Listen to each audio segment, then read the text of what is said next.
Zach, if we had to go through B-dubs, right? We've talked about B-dubs on this podcast before. Yeah, obviously. Um, It's great.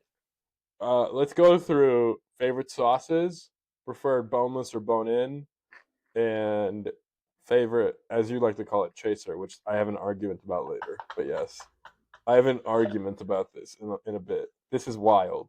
All right. Traditional versus boneless depends on the mood, I feel like. If I could Okay. only live with one for the Wrong, rest but of my okay. life, I would go with traditional. However, I Really? do like boneless on occasion. Yeah, well, yeah, there's something about a traditional wing with the skin and stuff. Flats or drums? I can live without boneless wings. I cannot live without traditional wings. I disagree, but flats or drums? Drums. That's not even a question. Flats. If I could Okay. do only drums, I would. Actually, I think that's something you can do, but it's like an upcharge though. But yeah, it costs more money, but you can do it. Yeah. You can do it better. Yes. you know me and my cheap butt. I won't do that. Yeah, Anyways, I respect. For sauce though, typically going honey barbecue. I do also mess with the mild sauce and the Okay. Asian zing. Wait, no, not Asian zing. Mango habanero. That's what I get. On occasion, it is. Ooh. Yeah. Nick, what is your? Oh, and I do know chasers, as I refer to them. You're so okay. We'll wrap the chasers on that of blue cheese or ranch. We'll wrap on that in a sec here. I'm a religious. I used to be a big bone-in guy, but like I'm a religious boneless guy. Like nowadays, it's cleaner to eat. You still get so much flavor. If we're doing Buffalo Wild Wings, which I have been frequenting quite a bit recently, I am big on the what is it, like mango habanero? Like that is my go-to. Yeah. I love it. It's just the right up. Like to all my viewers, I love a good spice rub. I love a good spicy sauce. And one might say I'm from the land of spices. But I think mango habanero. Yes. I say you said you love the sauce. Do you love it so much that you sometimes get lost in it? I never get lost in the sauce, Zachary. Let's be real. I am the sauce. No, I think mango habanero has the best, like the right amount of sweet and spicy. My second sauce to that is Asian zing. I love it. I've religiously always been a blue cheese guy. Call me crazy, all right? As the dipping sauce, not the chaser. But recently I recently would try certain sauces with blue cheese, and it wouldn't work as well. So I was like, why not do ranch with some sauces and blue cheese with some? And I've done some research with this. I agree, right? Well, it's crazy. You'd think by law someone would jump out of, like a cop would jump out of, a bush and arrest you for trying these different combinations, right? You would think. But I have found that mango habanero goes best with ranch, and Asian zing goes best with blue cheese. Like, it's electric. Don't try crisscrossing those. I think that's electric. It now makes me want to get wings tonight. And I won't do that because I'm trying to be good with money, but I won't be doing that.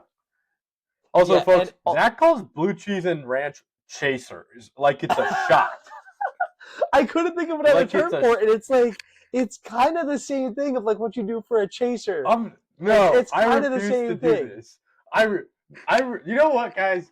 Zach and my friendship is, for years now, has been based on this dude saying the craziest things I've ever heard. Whether it's life related, whether it's food related, or sports related. This dude says the dumbest things I have ever heard, all right? And 30 minutes ago, when we're going through just Buffalo Wild Wings stuff, homeboy says, yeah, I guess I never really thought about the chasers to wings. And I'm like, what are you chasing? Like, who's chasing you? Like, who are you being chased by? You're dipping the sauce in a different sauce. God, now I want wings, man.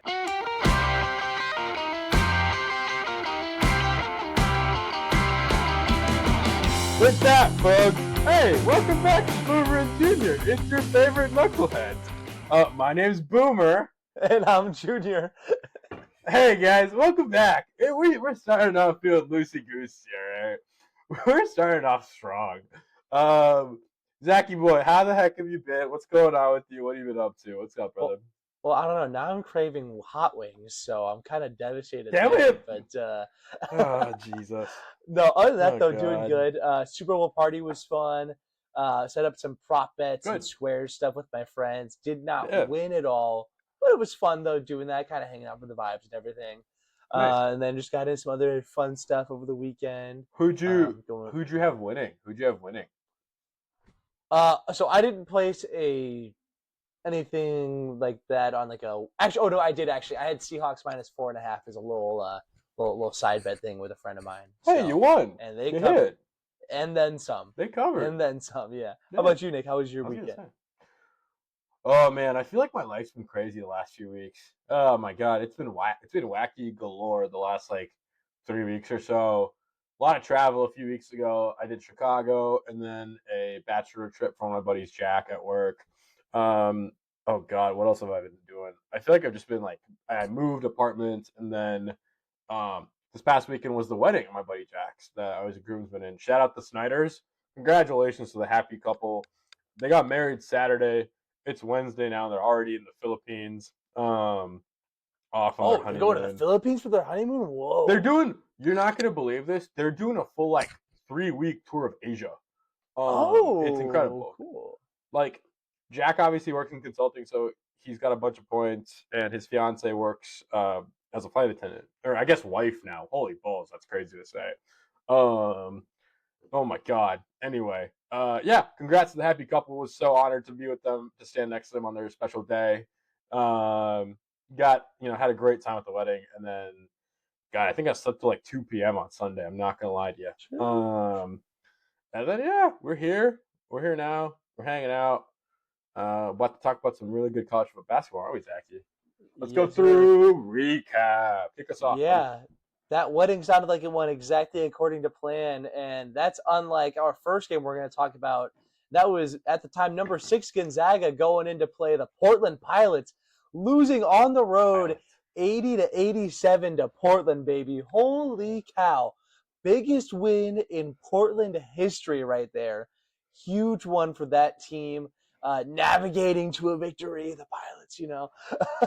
They got a nice the captain's wheel is That's there as good. their I logo, which is like pretty sick. that. I like Yeah. that. This was That's yeah, like I said, good. huge win. Joel Foxwell for the Pilots leading the way with 27 points, four What a name, rebounds, and 8 Foxwell. assists. Standout performance for him. And Graham Ike on the Gonzaga side, meanwhile, put on a pretty good showing himself with 23 points and 10 rebounds, but just like no help from his teammates. Obviously, a few other guys scored, but just not really making an impact defensively, turning the ball over, just not enough to get it done in what is one of the bigger West Coast Conference upsets in a while, I feel like. Can we talk about how cool of a name Foxwell is? Like how baller of a name Foxwell is for a basketball player or a guy in general. Like makes you think you're Foxy. I don't I know. think it works really well with the Joel first name too. I like I that. think I I, like that I a like it lot. right. Like I don't think it works with every first name. I think with that first name in particular, it really flows well. Yeah, I heard about this game and how the Zags went down to an unranked team, like a nobody team, and I was like, it's incredible. We love to see it. Shows how fraudulent and ever fraudulent Gonzaga is. Um, going to talk about another fraudulent team. We're going to talk about the Yukon Huskies.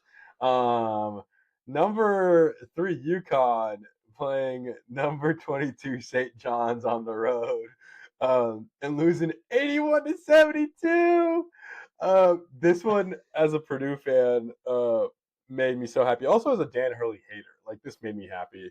I think more than a UConn hater, I'm a Dan Hurley hater because of how dramatic the guy is. Zuby Ejiofor with 21, 10, 7, 2, and 3. That's a lot of stats. He led all players in all categories for literally both the teams.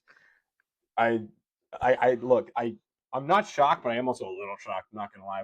We both kind of thought St. John's was gonna kind of start to fade off into the sunset here. Um, you know, didn't think they were gonna be able to recreate some of the hype from the last year or so. But as they always say, Rick Pitino, he's not just Richard Pitino's dad, but he also does happen to be Dan Hurley's daddy. You know what I mean? And so Yeah, it just happens to be Dan Hurley's The daddy. All done. right, and so hey, shout out St. John's, man. That's good for them. Good for Wow. them. I gotta say, Nick, off the start there, calling a team that lost on the road to another ranked team fraudulent. A little crazy there. That might be an early Boomers Bowl take. No, I totally get it though, because this Hey, isn't really hey, much of a road game. I'm feeling saucy today, bro. Just like Yeah. those sauces Hey, that we talked about. yeah. I Just mean, navigating beat right up through it, never getting sponsor. lost. If you're listening to this, please sponsor us. I, anyway, We'll go on. take I'm gift done. cards. We'll just take wings. It'll be great. Yeah. But I'll take gift anyways, yeah. cards. No, it was a great performance though. I made my girlfriend put this game on, to which she was absolutely delighted. She didn't know that it was going on and that it was that close, and it was a great time watching that with her. Yeah, great performance by Zuby Ejiofor. He leads St. John's, I think, in like points, rebounds, and assists for the year, I think. So the fact that he led in this game isn't too surprising, but the fact that he also led all Gonzaga players in all categories too. Some being tied, right? I think there was somebody else with like 7 assists or maybe like 2 steals or whatever, like some stuff tied, but nobody had Yeah, more of any category than him, which is just mind-boggling. So yeah, big win for St. right on. John's there. Reemerging into the rankings and really asserting themselves there to maintain that spot and keep moving up. Uh, Right on, moving bro. on, moving on to the ACC and some Tar Heel action. We have some highs and lows recent for North Carolina, and that's starting off in the Tobacco Road rivalry, one of the greatest rivalries in all of sports, and that's Duke North Carolina Shout out. basketball. Shout out. North Carolina getting the last minute 71-68 win here over the number 4 Duke Blue Devils. Came off of a Seth Trimble game-winning three, which was big time. North Carolina was actually down 41-29 at the half. I know I was watching the first half of this game kind of intensely, hoping for a good one, and Duke was really asserting themselves in that first half. I ended up having to go away for a bit to do a game night at a friend's place after that, but saw the final score and was like, oh, they came back and did it. That's crazy. Big time stuff. The freshman Dude. shined in this one. Cameron Boozer, 24 points, 11 rebounds, 3 assists. And Caleb Wilson, 23 points, 4 rebounds, and 2 assists. We expected that these guys are getting drafted in the top 5 in this upcoming year's NBA draft, and either would have been drafted first overall last year. Really talented kids for sure. Oh Also, yeah. shout out Dame Sarr. Shot pretty well on this one for Duke, but obviously not quite enough for them to get the win. And I think the question here is Duke's lack of depth going to come back and bite them? They only had 7 players play more than 3 minutes in this game, and it was only 8 total. They had one guy play 3 minutes. I mean, that can be concerning. You get into foul trouble, fatigue, and stuff come tournament time. Yeah, dude. That's that's been one of their biggest issues, right? It's just about like keeping their guys healthy, and also just like the foul trouble as well, man. I look, I'm not gonna lie. I saw these games play out this week. You I This is where basketball is so inconsistent, right? Especially at the collegiate level. You could have a team, take down the number 4 team in the country and then lose to like a nobody with Miami, right? And Yeah, so which on is the what road. happened. Yeah, just I think that was as of yesterday when we're recording. Yeah, Yeah. losing on the road to to unranked Miami, Sorry, not for Florida. foreshadow. Yeah. Yeah. We need to specify that it is Miami, Florida, the fake Miami, because the real The fake Miami Miami. is in Ohio, and that's the Red Hawks. Shout out to them, 24-0 at the moment. Oh I, yeah. I cannot believe that. Brings me so much happiness. Oh yeah. Oh yeah. um, Not yeah. Sorry for spoiling the Miami game. Yes. You're all good, yeah. But yeah, that was another kind of a letdown game. Obviously, I think you go into that Duke game and you tell North Carolina fans they can take a Duke win and a Miami loss, and I think every single person would have taken it. But little bit of a letdown though. We'll see. I'm sure North Carolina will right the ship. It's pretty difficult to knock off Duke anywhere, even in your own home arena. So big stuff there. Uh, for Miami, the fake Miami that is, they had 2 double doubles in their win over the Tar Heels, including IU transfer Malik Renault. I think that's how you say it. 16 points, 10 Yeah. rebounds, and Ernest Uday Jr. 15 points and 10 rebounds. Miami, Florida, showing off. Maybe not such scrubs Dude, after all. I remember hearing about this Renault kid when he was at like Indiana when they used to play like Purdue, and I was like, this guy's actually a baller.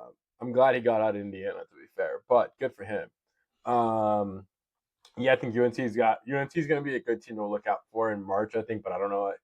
I don't see them going past the round of 16 or not. Yeah, the round of 16, and so or Sweet 16. I am on something today. Ooh. That right there is something that you and I disagree on, and we can talk about that more later. But I don't think Okay, this North Carolina team is going to win the national championship, but I think they could make it you quite think they're a far. deep team? Dude, Caleb Wilson, Henry Vasar, I think is how you say his name, Seth Trimble. You got some seriously loaded kids right there. Yeah, we'll see. Okay, all Although right. Hubert Davis is His coaching somewhat has always been underperforming weird. so far. So I I don't know. That might Yeah, hold them back a little bit. We'll see. No diss to him. It's just it seems like but no, I mean they like don't do as they much as had they some should be high with the talent they expectations. have. The Tar Heels had a lot of expectations for Davis, right? And so like, Mm-hmm. and honestly, as expected. And Yeah. so, he has underperformed as a coach in the last few years. And so, we'll see. Um, anyway, moving things out on into the Big 12. A big shakeup that happened this week in the top 10 for one team is number 5 Iowa State losing on the road to Texas Christian University out in Fort Worth. TCU, baby, the Horned Frogs. Inconsistent TCU strikes. To be fair, like I mean, Zach and I were talking about this like early in the year. They almost took down Michigan. There was a lot of hype around that and like what this team could be. Obviously, kind of faded after that.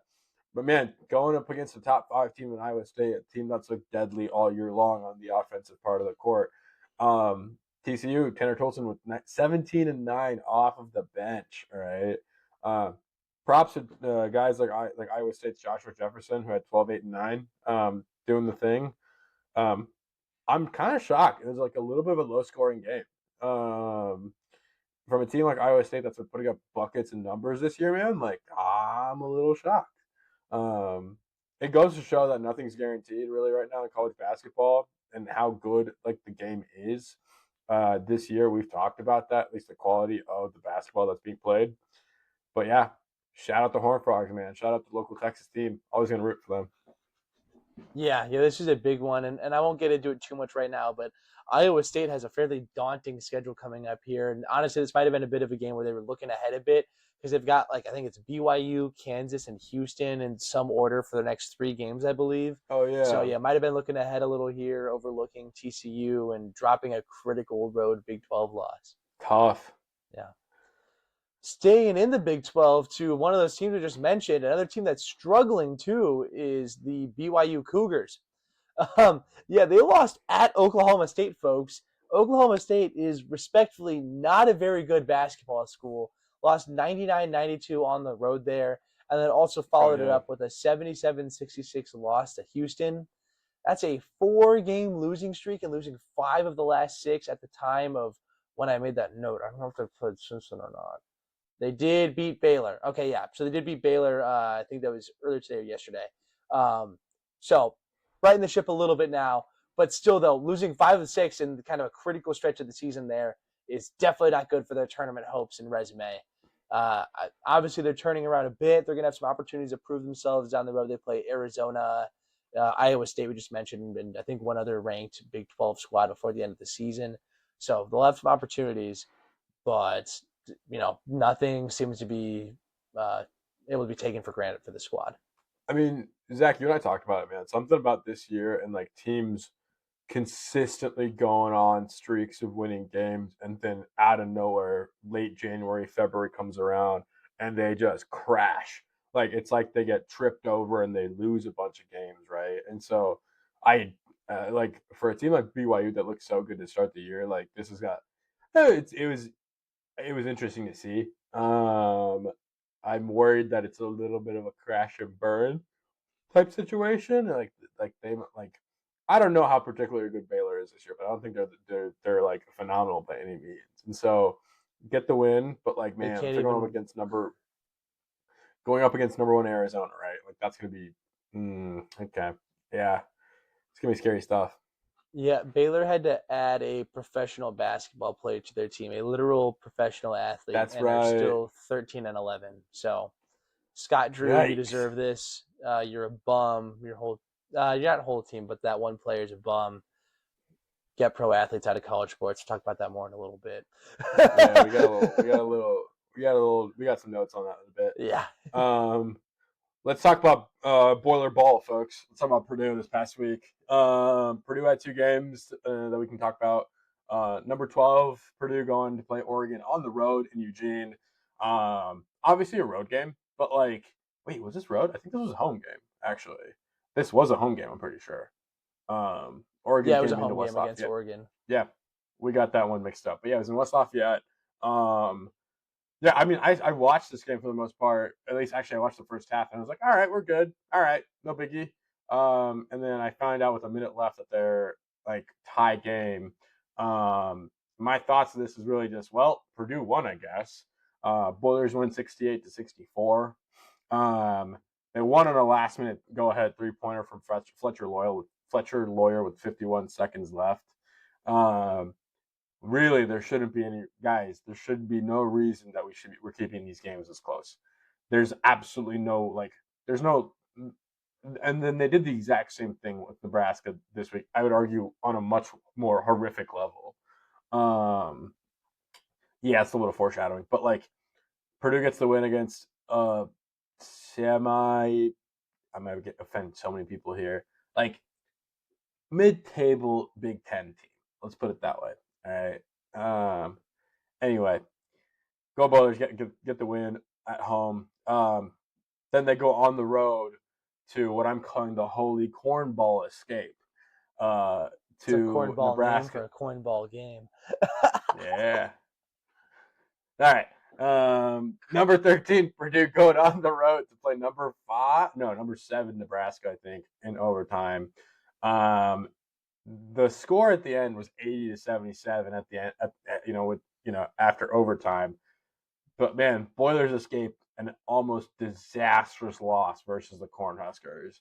At one point, like for context, I was at a different basketball game last night. Notre Dame basketball was in Dallas playing Southern Methodist University, and I was at this game, and I had the Boiler game on my phone, and I was like, all right, we're up by 22. This game's good to go. Yeah, not only did they tie it up, but they actually took the lead by 1 at one point. Like I'm talking about the Nebraska, and I was just like, this is classic Purdue ball this year. Yeah, Nebraska guard Jamarcus Lawrence slips with 3 seconds left on the clock due to a slippery floor from an inbound ball, turning the ball over to CJ Cox when they then fouled and putting him on the line, scoring. I think it was 2 at that point. Then, really just ended any chance they had of winning. Yeah, special shout out to the Yeah, kid. CJ Cox had 3 clutch 3-pointers to push the Boilers, forward in the second half. But like, this was a really, really hard game to watch, even though we did win at the end of it. This was hard to watch. yeah. We got to talk about beer gate here really quickly. Apparently, a fan threw a beer onto the court around the spot where Lawrence slipped, leading up Oh to that yeah, that final play. Um, I'm sure they cleaned up a bit, but apparently there was still a bit of moisture there, which is understandable. You can only get so much dried up. A little bit of sabotage there, I guess, by the Nebraska fan base on accident, which is kind of crazy. Uh, interesting. pretty diabolical, devastating, and unfortunate. Yeah, pretty nuts. I saw that on the as a news headline earlier today. I heard that it was Fucking nuts, actually bro. like the exact spot where the Purdue like bench was huddling. That Like I sounds right. heard. There's probably somebody try to mess with them, and I think it ended up being then where he ran and slid. I guess that's kind of karma there then. It was tough. But It was tough. sad that it impacted the players and the team. Right, you wanted to come back and get the guy who threw the beer, but players didn't deserve to have that opportunity taken away from them because of it. So Yeah, tough stuff. yeah, Yeah, it was pretty crappy ball for the Boilers. I'm not gonna lie, but yeah, there's gonna be it sounds like I'm saying this every week, but Matt Painter's got his work cut out from cleaning this team up before March, man. It just doesn't feel like we're getting there, you know. And Mm-hmm. so, not gonna lie, it's got a guy like me a little worried, but we shall proceed. We shall persevere. We'll see. Yeah. You and I, Nick, are on different stages right now because I want to put it out there that we back up. We being, of course, the So Michigan State Spartans, baby. Let's go. so goofy. 85-82 overtime win versus Illinois. That is the Spartans' biggest win of the season. Had a couple of close calls against some really great squads earlier in the year. Had some other good wins as well. However, this is their highest ranked win yet. Big time stuff there. Jeremy Fears breaking records every game, it seems like at this point. And in this one, he was the first player ever in Big Ten history, and I believe this is in a Big Ten game. I don't have that confirmed, but I'm assuming just based off of what stats are. But to record a game with 25 plus points and 15 plus assists in one game. Wow. Very impressive stat line there, putting the ball through the hoop and getting it to his teammates. He had 26 points, 3 rebounds, 15 assists, and a steal to go with it. Only 2 turnovers as well. 7.5 to 1 turnover ratio is crazy. Meanwhile, from the 2 guard spot, Jordan Scott and Kurt Hang had 10 points each, combined to lock down the illustrious Keaton Wagler to only 2 of 16 from the field. I saw a meme that was Jordan Scott checking his pockets after the game. It was phone, keys, wallet, and Keaton Wagler because that's where he was So for the whole game. It's crazy. So good. Yeah, that true freshman right there. I mean, honestly, both of these guys, Kurt Tangs it just had some gripes with his defensive end of the ball throughout the year, but he's improving there a bit. Obviously, contributing offensively. These guys are great. I'm hoping they both stick around, don't transfer out next season, and can really help continue to build this squad. Especially Heck yeah, Scott, dude. though. I mean, that kid is crazy. Wow. Yeah, Story of man. the game was turnovers here.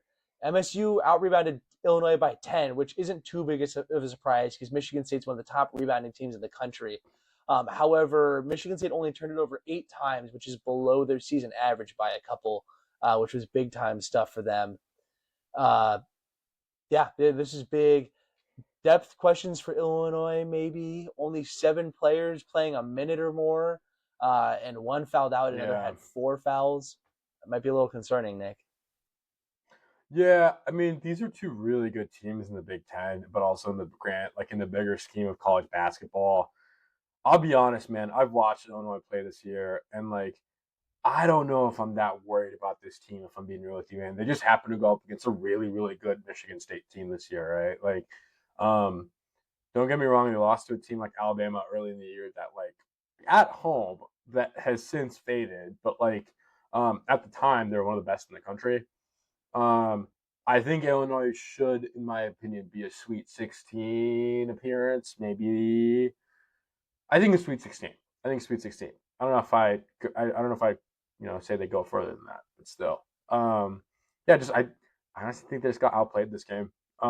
Michigan State has been looking to bounce back, man, the last 2 games, and caught them on a bad night, I think. But yeah, Illinois and Iowa State, I'm calling my shot right now, are begging to get bounced in the first round in a crazy yeah, upset. You're hearing it here first. I so agree.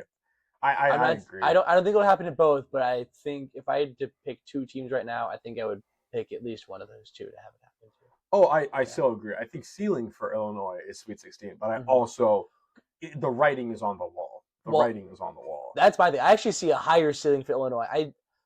Final 4, maybe not quite. It depends on their draw of the region, but I could see them getting to the Elite 8 at least. But I think it's going to be very boom or bust. See how they kind of react in March. I agree. I remember you mentioning that. Yeah, at least early in the year that Illinois, you thought they would go super far. Mm-hmm. We'll find out. Yeah. So we'll see. I have one final note I want to throw on here, Nick. Jeremy Fierce has been getting his name ran through the mud recently by the media. And I'm not going to lie. I don't know if we talked about this or not on the podcast yet. Not. That play against Minnesota was dirty. Deserved a technical foul. Totally agree with it. That's fair. And I'm not going to lie and say that he's the cleanest hooper on the planet beyond that, right? He is definitely a foul baiter. But there's nothing the rules are written the way the rules are written. he's going to take advantage of them, that's on you for fouling him. That's the way it is. A lot of Illinois fans online after the game, and I want to clarify to my family members who are Illinois fans and watching this, not saying this is you, and Illinois had So a great performance in good. this game, but just for the other of you out there who are maybe not able to look at what you see on the screen or hear what's being said in the game. However, it was not a foul. A lot of people were calling for a trip on Jeremy Fears when he, did his signature run down the court, jump stop, have a big guy run into you from behind, and you just like passed away, whatever. Guy tripped over his leg. Referees reviewed it because Fears has a terrible reputation now to see if it was a technical foul. Referees reviewed it and said no tech. And if you have the time to be able to actually review it and see it, that needs to be pretty clear, and especially with the reputation. If it was seemed like it was a call, they were going to call it there, and they didn't. So suck it up. Guys trip in the game. Jeremy Fears may not be the cleanest basketball player on the planet, but he is by far. People are comparing him to Grayson Allen, and that's just ridiculous. All right, that is not the way it is at all. At least not yet. He could go down that path, but I think Izzo's going to set his. I think that would have been my point. It's like it's too early to be making Grayson Allen comparisons. Yep. You read my mind on that one. I think yeah. To your point, Fierce has been in the news lately for being a little bit more on the dirty side of playing ball, right? I think you know what, let the kids play is my policy with a lot of plays, all right. But at the same time, there are calls that it's like, okay, that was egregious, and so I think with a guy like Izzo backing him, with a guy like Izzo in his corner, like there's a lot. He could totally be a back on the right path, like tomorrow. If I'm being honest with you. Yeah, it's. But that's having the thing. said that, No, you go ahead. All I was gonna wrap with is like, it's too early to be making the Grayson Allen comps. Grayson Allen, let's be completely crystal clear, is one of the dirtiest, shadiest, most grungy basketball players probably in the history of the sport. Still doing it in the NBA too. Still doing it. He's done it across multiple teams now. He is a, in my opinion, a dark stain on the sport. But yes, I don't think Jeremy Fears is quite that level. Yeah. One thing that'll be working to Fears' advantage here is he has an ethical, does things the right way, morally conscious coach to guide him. Exactly. Something that Grayson Allen did not have in Coach K. I completely agree. Coach K would have done anything to get those championships, dude. I can't believe that slid through. You didn't give me anything for that. That was crazy. Oh, I was being a little hyperbolic there. I do think Izzo is a better leader of men than Coach K. But I think it's because I'm so used to you glazing Izzo, and that was less of a glazing Izzo thing than it was a hating towards Coach K. I will say. I would say about other coaches too. But you do glaze Izzo wildly, and so she's my sweet glorious king. There we go. And so I'm used to that. So I just kind of go wee with that stuff. But we're gonna wrap up recap, folks, with actually not a game, but some news that broke the other day that I think is incredible. We've talked about former professional basketball players coming back into the collegiate level after they've gone on, been drafted, things like that. Even some of them played in the NBA, for crying out loud, right? It was ruled this week, I think this was literally 2 days ago, that Charles Bediako, his injunction was denied in an Alabama court. And of Monday, Really quickly, Nick, I think we talked about this previously in an episode, but let's just reconfirm for people who may not be familiar. Charles Bediako, former Alabama basketball player, declared for the draft, got drafted, played professionally. I don't know if he actually played in the NBA or not, but he definitely played in the G League and has since come back to play for Alabama and tried getting a restraining order and stuff such that he could play. So that's the context there. Yeah, and I think the big thing was he's no longer allowed to play in college basketball, for NCAA basketball. I saw him, I saw a couple of recap clips of him back in an Alabama jersey, and I don't know what it was, but seeing this guy back so let me be clear, I didn't watch him play basketball collegiately, but obviously you see the draft pictures and all that kind of stuff. but like he's back in a college jersey, and just the sight of that, like something in me, like my blood was boiling, and I was like, this feels like dirty and wrong and like just on a level just like horrible, right? I'm glad that that was short lived. It shouldn't have happened in the first place, if I'm being honest with you. Um, I mean, it's a huge win for college sports, man. Like the reasoning behind like the injunction being denied was that the judge said that Bidiaco like failed to demonstrate that he was entitled to the injunctive relief that he was sort of seeking, like to play collegiately. And I think um, we've been talking a lot about this the last couple of months, especially with like I mean, the NCAA, it seems like they're really craving chaos across all sports, NIL stuff, like letting these collegiate, letting these professional ballers come back, right? Things like that. Um, it may look, I might be look from a self.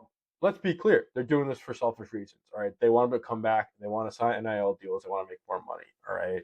Um, but it's morally wrong to do that to the sport. I mean, it's clear violation of all that, like what the sport stands for.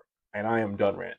Thank you very much. Yeah, I mean, this is absolutely justice being served here, and I really hope this, yeah, gets the precedent set going forward. Maybe even helps with some other things, like that player for Baylor, getting him out of the game Correct. as well. As far as I'm concerned, you enter your name in the draft and you stick in it past that deadline, you should be forbidden from playing in the NCAA ever again. That's the You're way done. it was. I don't see why that should have changed at all. NIL shouldn't have any impact. All this eligibility stuff shouldn't have any impact on that. So I'm glad to see that we're getting things going in the right direction, because it seemed I like agree. every other week there was just another domino falling of a former professional player getting announced that they were returning and playing in college, which is just absurd and ridiculous. So Can you believe that? Like, yeah, you're just, that's just an abuse of like the sport, man. Like, yeah. come on. Well, and that's the thing. This isn't like, I don't think people think about the actual impact of this, right? This is, this guy's coming back playing, for their teams, and all of a sudden, Alabama's gonna be fine. Whoever gets, Alabama has one less scholarship to give out, that's okay. Somebody else can go to some smaller school. Maybe they can go to like, I don't know, like a group of five equivalent or whatever, play for like Yeah. Boise State in the Mountain West or Ohio in the MAC, whatever. Like, can still go and Yeah. play for a team. But the thing is though, is what you can only go down so many levels. Eventually you kick guys down on this ladder, and you've got, guys who are trying to get D1 offers. It's their dream to play college basketball, Division I college basketball. And Charles Bediaco is a difference or not between a kid getting a scholarship to play at, like, Horrible. Abilene Christian or U Albany or Stephen F. Austin or whatever, right? Like, I mean, it just, there's only so many scholarships to go around, and so it's good to see that they're making so once you go pro, you're done. They can leave those opportunities open for the high school students, because that's what this is all about at the end of the day. Right. NIL, Right. great, get your bag, whatever. But at the end of the day, we still got to get these high school students opportunities to get an education, play the sport at a Yeah. higher level, and compete and get exposure. That's what it's all about at the end of the day. Can you imagine? Like, there's been stuff of like LeBron going back to play for Ohio State. Can you believe? that's just Can that's you just funny. imagine? That's just hilarious. Yeah. But like, oh my god. Anyway, we guys, we're probably gonna have way more to talk about this, but we got to move on. We got to keep this train rolling. Yes, we do. Yeah. So we'll go ahead and move on to our Boomer's Bold Take of the week. We were dropping some hot fire earlier in our recap segment, but Boomer, go ahead and hit us with your full bold take, baby. All right, this one's actually really bold. Um, it's actually bold, but I was also I've got some evidence to back it up. All right, guys, the Arizona Wildcats took their first L of the year this year. The other night against Kansas, and it was on the road, and it was without who is it without Zach? I forget. Darren Darren Peterson. Peterson, Yep. It was literally without Darren top Peterson, 3 and draft pick so of this coming year. yeah, no, literally. And so, guys, my bold take for the week is that this is not going to be Arizona's only loss of the regular season this year. Guys, 5 out of their next there's a couple things that's going on. All right, obviously we're coming down towards we're staring down the barrel at the end of the regular season. All right, and out of the next 7 regular season games that Arizona has, here are the 5 teams they're playing. Here are 5 of the 7 teams they're playing. They're playing number 16 Texas Tech, number 22 BYU, let's go to these next 3. Number 3 Houston, number 9 Kansas, again I think actually, and then number 5 Iowa State. All right. Those are big hitters. And like obviously I've talked about this the last few months. You've got guys that are tired, all right? And you've got guys that are getting ready for March and all that fun jazz. And so I wouldn't be shocked if Arizona fell to a couple of these teams, to be honest with you. You got a couple of teams like number 3 Houston that are looking to pounce into that number 1 spot. But yes. Okay, that's a little better saying it could be a couple of losses. I was saying, Nick, that take is about as bold as sweet barbecue sauce at Buffalo Wild Wings right there. Okay. But saying a couple, maybe I can see a bit more. They're actually projected to lose because they play at Houston. They're supposed to lose that game. And these are some other really difficult matchups, too. I think that losing one would be like the expectation, actually, to lose at least one. Then you get to 2 or more losses the rest of the season. That's a little bit more bold. Be something. No, I wasn't going to say, man, you never know. I just think Houston's always been a hungry team this time of year, dude. Mm-hmm. And they're in that number 3 spot. Hey, someone check on that Michigan score real quick. But Michigan basketball is currently back up on Northwestern. Never mind. They were up 13 last we checked. But you got a number 2 team like Michigan, a number 3 Houston team that's just waiting for the number 1 team to fall. And they obviously fell this past week to Kansas, so you never know. But yeah, Boomer's Bowl take of the week, guys. All right, quick tangent. Nick Martinelli's a bum. Michigan's outscored Northwestern by 17 points in the second half, and they're about to win another game. Son of a gun. That's crazy. Yep. After leading by 9 at half. Oh. Yeah, Northwestern leading by 9 at half, that is. Man. Oh. Yeah. All right. Let's move on. Zachy boy. You're a big numbers guy. You're an engineer, one might say. And the paper might say, from a certain Indiana University in West Lafayette. It's time for Junior's Jumbo Stat, folks. Junior, what's the number this week, buddy? Yeah, we were just talking about something depressing with that Michigan win. So I want to get the energy up a little bit, talk about something a bit more enjoyable and exciting. And so for that, our number is going to be 6. I don't know why Nick's laughing so hard right now. I'm crying because I read it fully. It's so good. Number is 6. And that is how many dudes were chilling in a hot tub at the Northern Iowa game this past week versus Bradley University. Good. Bradley University, alma mater of my girlfriend's friend's boyfriend. Shout out Sebastian. Anyways. And a colleague of mine. Shout out Kellen. Kellen. Great friend of mine from work. Good stuff. Go on. Anyways, oh my gosh, why is there a hot tub at a basketball game? A college basketball game? What is going on here? I mean, I saw that and I had to do a triple take. I had to do research, make sure it wasn't some prank or whatever, because I saw it on Reddit or something. I was like, what's going on here? I'm gonna have to try to get a picture of this edited in. I might try to throw that in right here. Let's see. Picture of hot tub, insert here. There we go. This is crazy. I love this. This was their Panthers in Paradise game. Apparently, where students and fans were encouraged to wear beach-themed clothes, because why wouldn't you in Northern Iowa in February, I guess? I love this. This is amazing. Could not believe it when I saw this. Thought it was hilarious and had to share here. That's so good. That's such a Midwest thing to do, just to put a hot tub in anything. I love that. That makes me so happy. Yeah. 6 dudes chilling in a hot tub. That's incredible. That's so good, man. All right. Let's keep this trend moving. We're gonna go into our last section of the episode, and it's our preview. We're looking ahead into the future. All right. Zachy boy, kick us off, buddy. What do you got? Yeah. So first off, we'll be talking about on Friday night, depending on where you're living. Got number 10 Michigan State going in to play the Wisconsin Badgers in the Kohl Center. This is going to be a really exciting, really hard-fought, close game.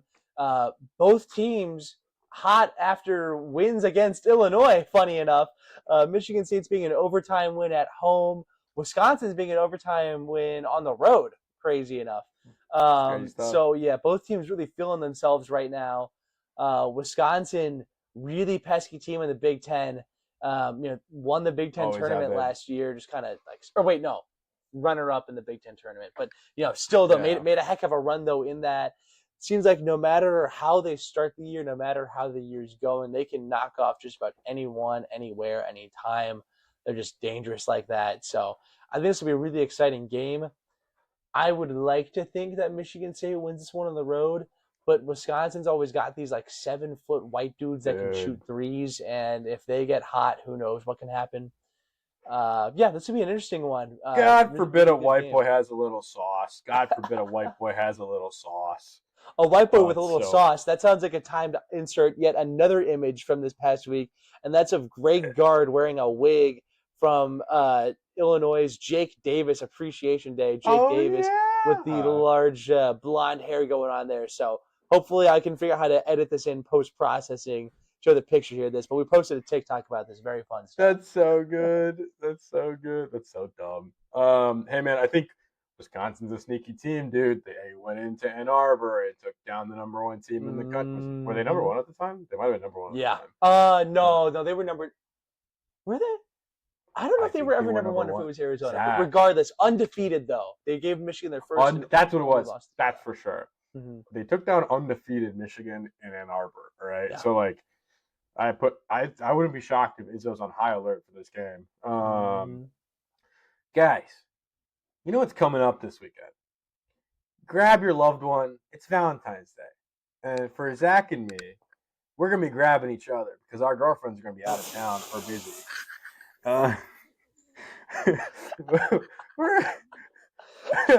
We're going to be grabbing each other because our girlfriends are both occupied with other plans. My girlfriend's out of town, and Zach's girlfriend got plans with her family.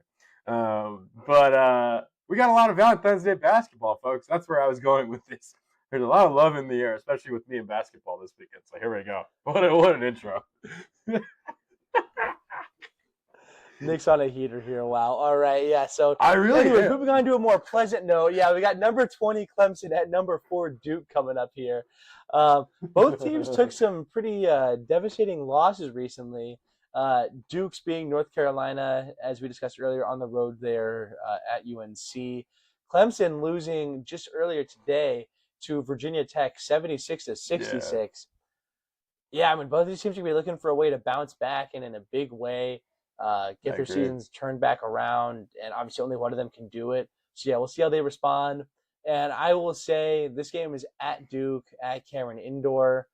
I would not want to be a Tigers fan for this one. I foresee a Cameron Boozer 20-piece, which isn't really saying much. That happens every game, it seems like. And a defiant 10-plus point victory here for the Duke Blue Devils. Yeah, pal. Unfortunately, this means a lot more for Clemson than it does for Duke, right? They take another L. Obviously, it's like they're up against a big team in the ACC. Obviously, against like number 4 Duke, but like they don't have a lot of losses to afford to in order to like get into the tournament. And so, I wouldn't want to be a Tigers fan this weekend, but like, God, I also hate Duke with my life, and so.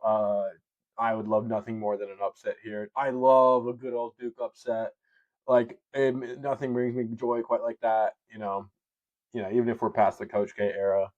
But yeah, another game to watch out this Valentine's Day, folks, is number 9 Kansas, the Jayhawks, playing number 5 Iowa State. Got some Big 12 action here.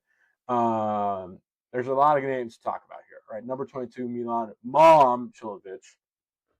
Looking to continue an 18.4 points per game run this year. He's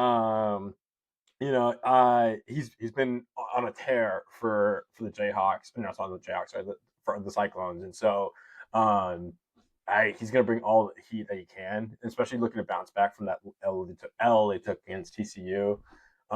Kansas, man, talk about a team that's been soaring back into the rankings, man. Like, number 40 for the Jayhawks, Flory Badunga on a tear. He's got 9 rebounds per game right now, man. Big man.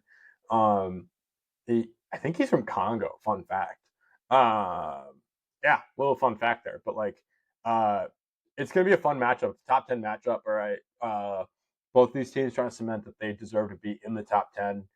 More Iowa State than Kansas. I feel like Iowa State's got a little more to lose right now. But yes, yeah, should be a good one to watch.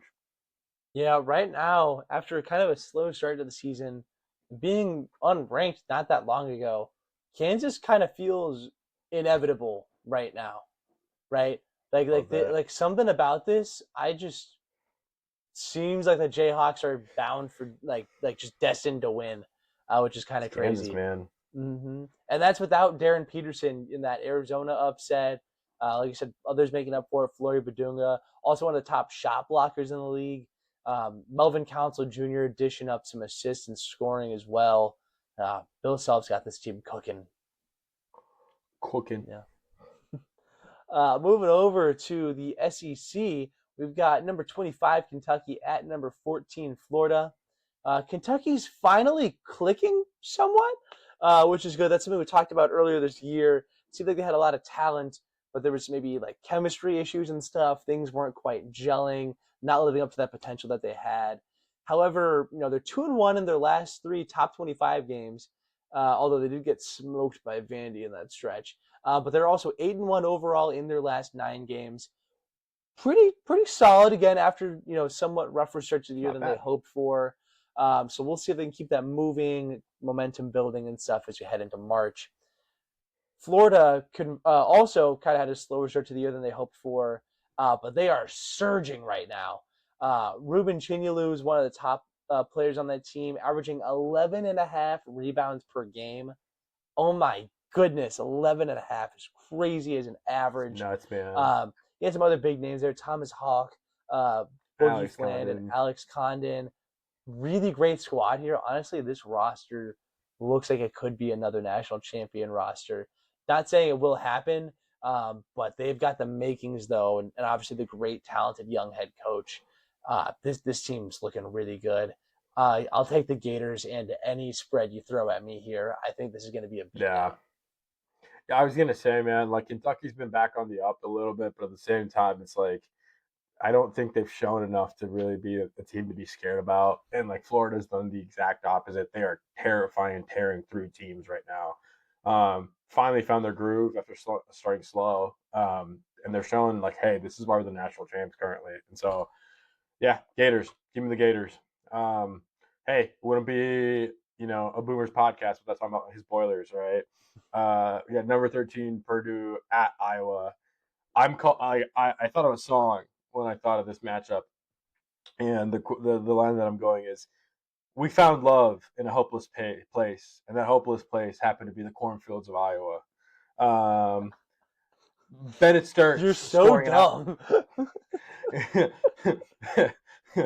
Bennett Sturts scoring an outrageous 19.9 points a game right now. Terrifying for the Hawks. I think the big question is right now, man, is can the Boilers build back some serious momentum, not just a little momentum, but some serious momentum late in the regular season? Man, I get more and more worried as I talk about this team. The last few weeks, they just keep dropping, man, and the wins they've had ever since that losing stretch have not been convincing. And I guess they did have that one convincing win against, I forget who it was, Maryland, but yeah, they won by 20 points or something like that. And so I want to see more of that. I am almost too scared to say it, but it feels like Braden's starting to lose it feels like teams are starting to figure out Braden a little bit more. And when you start to come after basically what is the heart and soul of this team, man, things start to fall apart quick. And so, yeah, there's a lot to talk about with this team, but I think Purdue's got what it takes to win this one. I'm gonna say I don't know what the spread is, but I'm taking Purdue with this one. Yeah, it seems fair. I mean, it'll be a little tricky playing on the road at Iowa. I think that Ben McCulloch is going to be a very successful coach at Iowa, at least be able to get to where Fran McCaffrey was, if not exceed that. think Not it's just exceeding him, yeah. building on things a bit, though, in the meantime. I think Iowa will make it interesting. I think this will be a high-scoring game. However, I agree. I agree. think Purdue's going to take the victory here. And for Yeah, our well, final preview game, we got number 16, Texas Tech Red Raiders at the number 1 Arizona Wildcats. The big question here is how is Arizona going to respond after their first loss of the season? Quick tangent and shout out here. With Arizona taking that loss, that does mean that the Miami Redhawks of Ohio are the only remaining undefeated team in Division I men's college basketball. Let's give it up for the Redhawks there. Wow. Shout Wow. out, Truly. man. Shout out. Shout out the Shout Redhawks. out. 24-0. Wow. Great I mean, they are season in the for them MAC, out of the but okay. MAC. We'll talk about them more maybe next week and stuff. There's some kind of tournament implications we got to discuss with them. But back to the Wildcats, though. Taking that first loss last week at Kansas, without Darren Peterson, but at Kansas nonetheless. Difficult to win a game in Fog Allen Fieldhouse. Tough. Arizona hasn't been completely invincible this year. They only beat BYU by 3, only beat ASU, who was even ranked, by 7. I think they will win this game. Something about Texas Tech and JT Toppin on the road at Arizona just doesn't seem right in my head. Pretty sure that Arizona's gonna get a pretty easy W in this one. That said, though, I'm agreeing with that Boomer's bold take. Would not be surprised to see Arizona drop at least 1, if not 2, or maybe even 3 of their remaining games with that difficult schedule coming up, particularly at Houston and against Kansas again. That's all I'm saying. That's all I'm saying. Yes, sir. Anyways, that'll bring us to the end of this week's episode. So thank you very much, as always, everyone, for tuning in. Make sure to rate, review, like, subscribe, follow, all that jazz on our YouTube and Spotify. As always, you got questions, feedbacks, topics you want us to discuss, whatever. Make sure to either drop it in the comments or send us an email at officialboomerandjunior@gmail.com. And make sure to check out our social media. We got that Instagram, TikTok, YouTube Shorts, and Facebook. Posted updates, funny stuff on those, so make sure to check it out. Thanks as always for tuning in, and have a good weekend. Bye, guys.